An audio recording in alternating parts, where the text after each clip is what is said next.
Hello guys, good morning, good afternoon at good evening sa lahat. Ah, Dito po kami ngayon sa may Canon, sa may Lion's Head dito po sa papuntang Baguio. Hindi ko na nakunan yung aking pagdadrive kanina kasi mahirap mag-video ng nagda-drive. Kunan ko muna itong mga pinanggalingan namin dyan sa baba at itong bulubundukin bago natin puntahan ang Lion's Head. Yan po, naka-focus po dyan.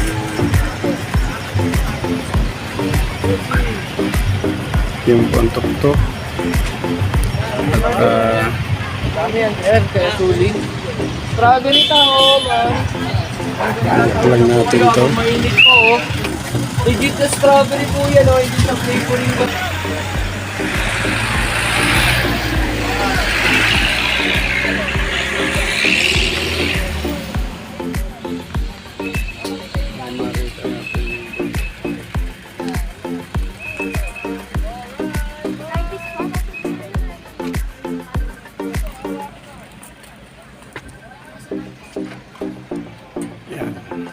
Yan po yung Lions at punta tayo rito.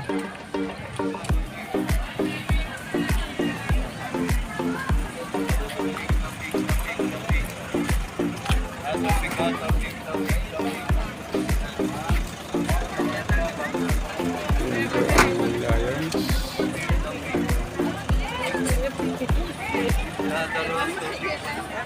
Anak kalingagan to. Saan ba yung mga sakay ko? Asan plata? Ang layo naman eh. Malapit tayo. Malapit na dito sa may pangil. Ay, painit mo na. Painit mo. Lamig na yan eh.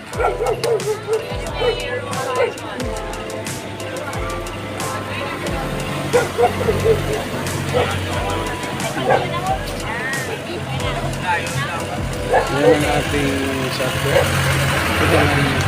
Ito ang sakay ko.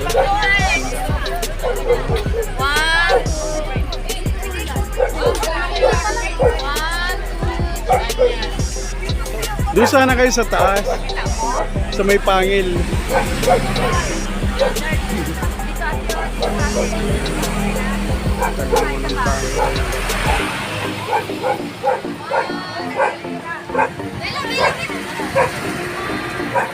Maraming tao dito ngayon dahil linggo.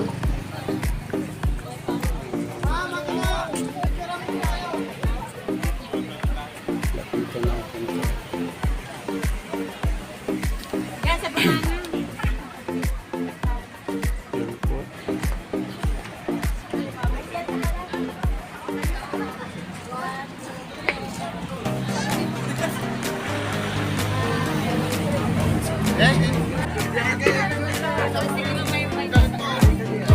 Ang daming riders. Kamukha mo naman.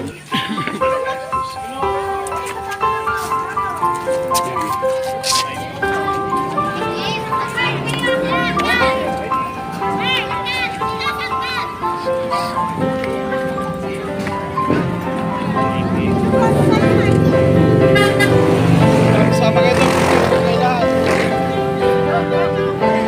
Picture ko kayo. Okay na. Pwede ko lang masali.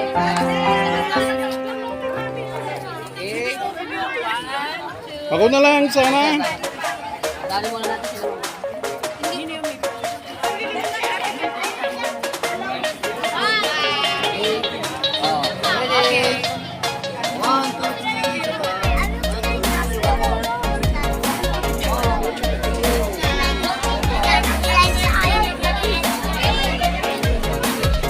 Yan, yung sakay ko ngayon. Ang nagaganda ng ulag.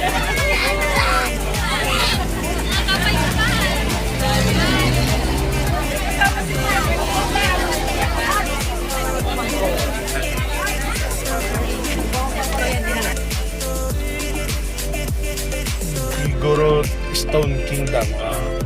Yun ang hanapin natin. First time ko pupunta rito sa Stone Kingdom. So baka doon, diretso lang.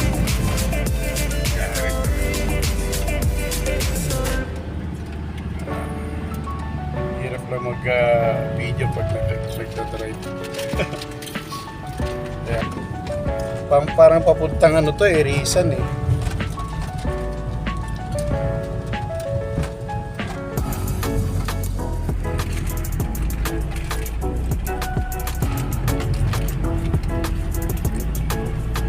Ito yung pababa ng ano, ng Bukahukan, tapos kumaliwa.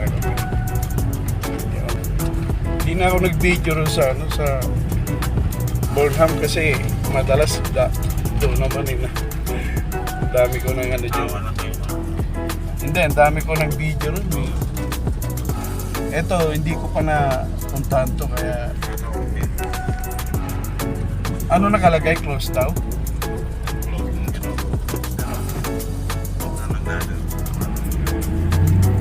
Punta lang natin, baka close lang yung ano.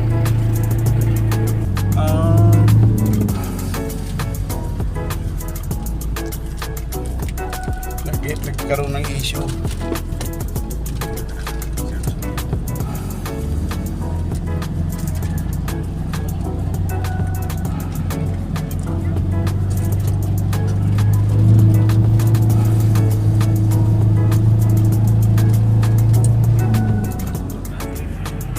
Paket eh. Mag-sharp right time. Oo. Yan siguro. Yeah.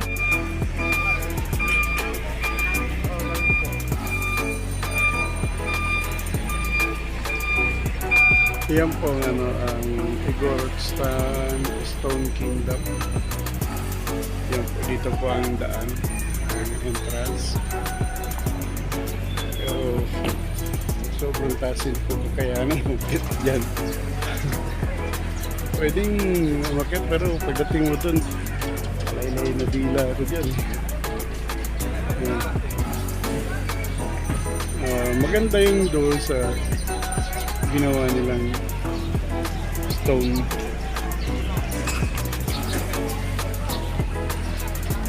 Yan. Lahat ng mga akad dyan, doon sila lalabas at doon ang exit nila.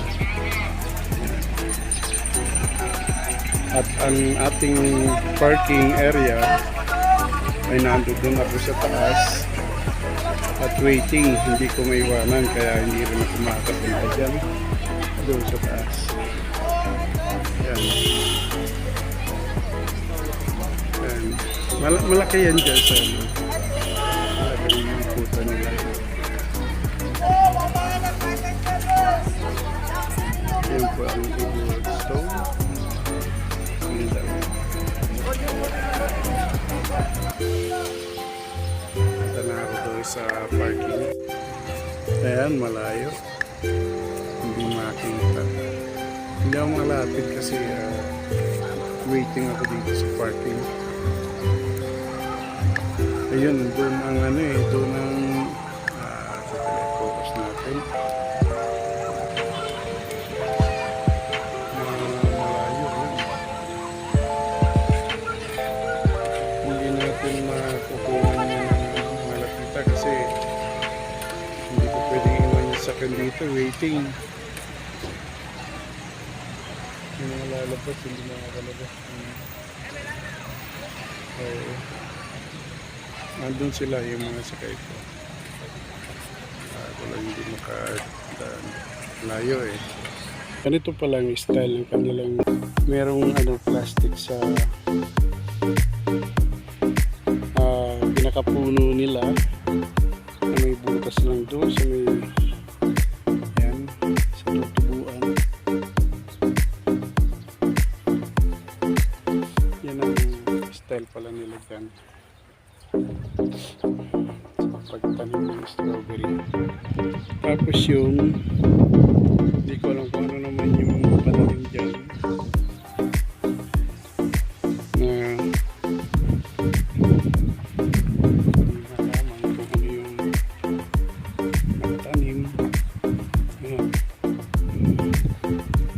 Pag pinunta natin yan hanggang doon sa dulo, medyo malayo-layo na. Kaya, yun.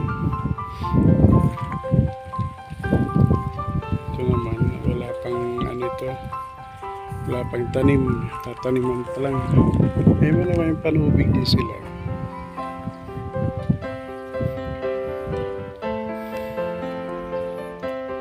Ito naman ang proseso ng pagtanim nila. Nagpalit na sila ng ayan, si Manong magtatanim siya ng strawberry seedlings muna ang itatanim niya galing sa bunga ng strawberry. Ayan. Pagkatapos itanim, after 2 months, mag-uumpisa ng mag-harvest. Naabot din pala ng ano,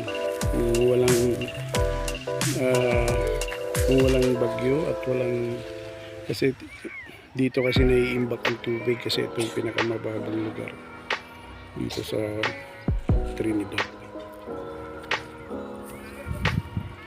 Pagka bumaha pala ito, pagka yung may bagyo, binabaha. Kaya swerte na lang pagka umulan lang siya, pero walang baha. Okay lang naman, naabot ang 1 taon ang pag-harvest na diretso. Pero nung nakaraan, bumagyo nung malakas. Nagpunta kami rito, pandemic pa, at bumagyo pa. Wala kang makitang strawberry, kalbo ito. At merong mga stock na strawberry dyan sa market. Grabe ang mahal.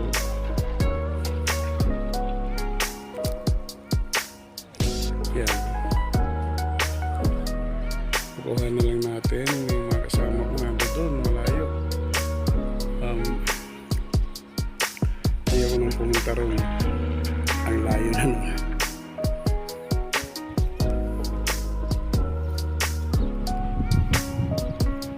Kaya hindi ko na nakuhanan yung Igorot Stone House dahil laylay na dila ko doon.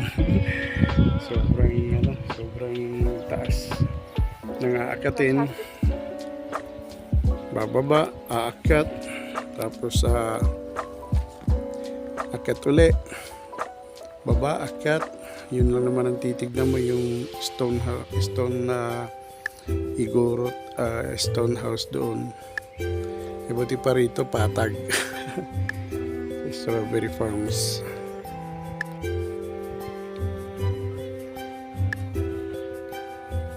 Ang purpose pala ng mga takip na ito, mga plastic na ito, kasi yun yung mga fog na yan, yung mga clouds, mga babayan dito. Pagdating ng hapon.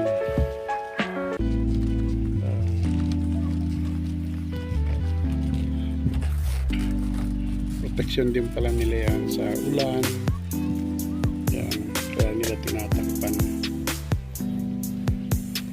Kasi yung clouds kasi, pag bumaba, siyempre malamig yun. Ayaw din pala nila ng malamig itong mga strawberry na to. Yung dahon nila, may iwan yung lamig. Kaya kailangan din pala silang takpan. Yung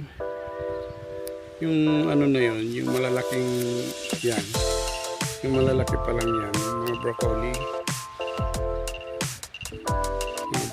pala yan, broccoli. Tapos yun naman yung green peas, sabi nila green peas na lettuce, yun yung may dilaw na yun. Yan. Pwede rin pala rito magtanim ng broccoli. Balik natin sa yan. Nagalaw kasi yung focus. Pero ito, ano pa lang to. Namumukat-kat pa lang yan. Nag-umpisa pa lang. Pero ito, kailangan na talagang harvestin. Yan. At dito, tinanggalan nila yung mga magulang na yun. Kabukod na at magtatanim na sila dyan. Maghihintay sila ng 2 months pagkatanim at pwede na umpisang harvestin. Ganun lang pala kaiksi, 2 buwan lang. Pero pwedeng umabot ng 1 taon ang pag-harvest. Ito may mga plastic talaga yun. Kaya malaking ano rin, malaking pakinabang din. Kung 1 taon yun. Kung 1 taon ang pakinabang, okay na rin. Mahal din naman ang strawberry.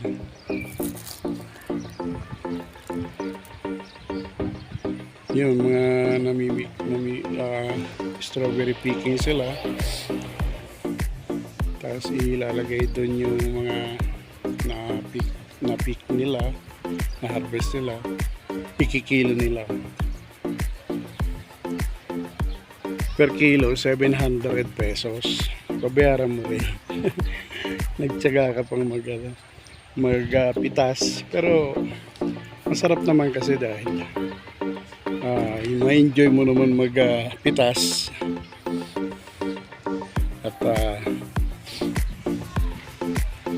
dito kasi kahit na mainit ang panahon, pero masarap ang hangin.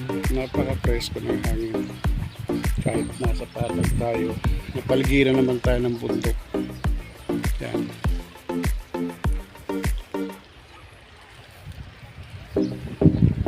Okay guys, ito po ang ating vlog sa ngayon dito po sa Strawberry Farm. At kung may time pa, pupunta pa kami doon sa mga ibang pasyalan. Punta kami ng siguro Mines View, John Hay. At sa huli mamaya sa SM Baguio. Ngayon ano? Dito kasi may guide ko. Strawberry picking 1 kilogram here, 700. Yan. 700 yung ano, Yes, sir. 1 kilo.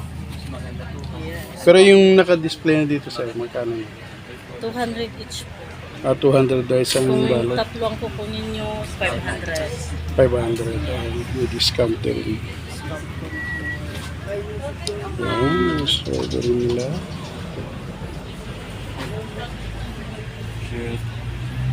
Mamanot. Tama ni Superman na tayo. Tatlo daw. 500. 200 each. At meron din dito pahabang strawberry. Sir? Opo. Pagkasinan kayo? On, sir. Pinarkay pagkasinan na eh. Sarog na kami, sir. Ha? Sarog, sir. Tapos Robio. Ito yung tubig Opo. ng Pangasinan. Opo. Ilan, madam? Nilagay na si Nancy, man.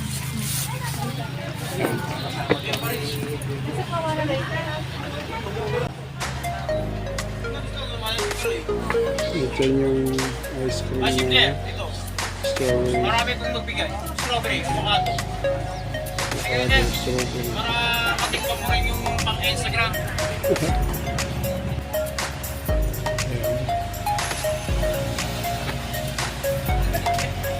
Avocado, strawberry, ice cream.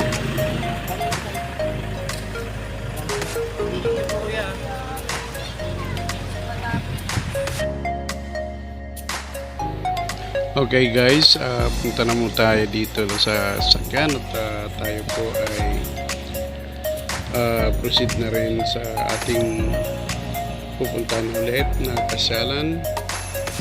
Punta po tayo balik tayo ng Baguio City. Dito po muna tayo. Dito to sa Strawberry Farm sa La Trinidad.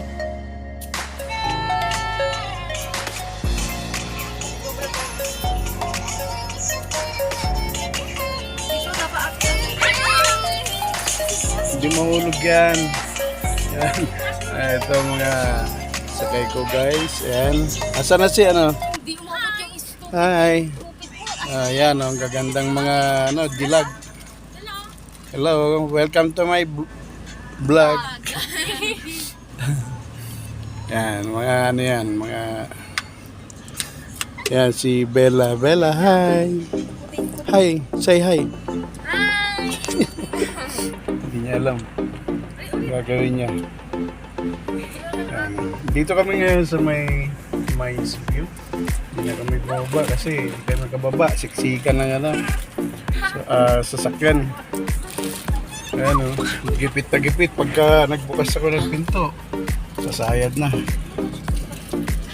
Yan. Wala ko arang filter. Bella, Bella, come here. Come here, Bella, come here. We'll picture pa tayo. Bella! Titignan ko na lang itong mga mga bata rito. Nanonood TikTok. May TikTok ka ba, no, Bella? Yan, bala ako saglit.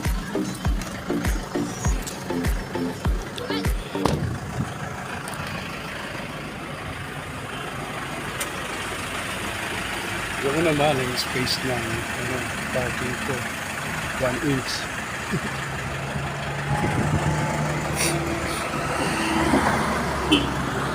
Magkasya ba si ano rito? Si tawag dito? Melody? Grabe oh.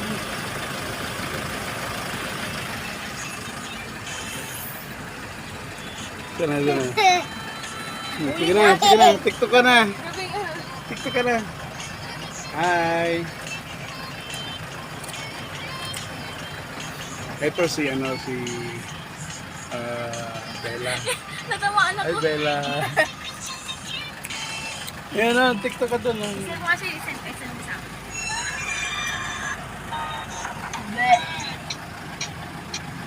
Ayan o, may mistisang bangus doon o.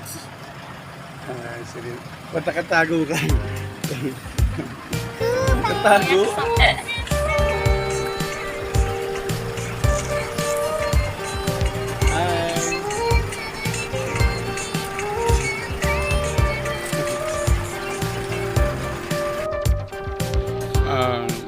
Okay guys, dito na po natin muna tatapusin ang ating vlog at baka dumiretso na po tayo pababa uwi dahil medyo gumagabi, hapon na. Sige po guys, salamat po sa panonood. Hanggang dito na lang po muna at thanks for watching. Bye.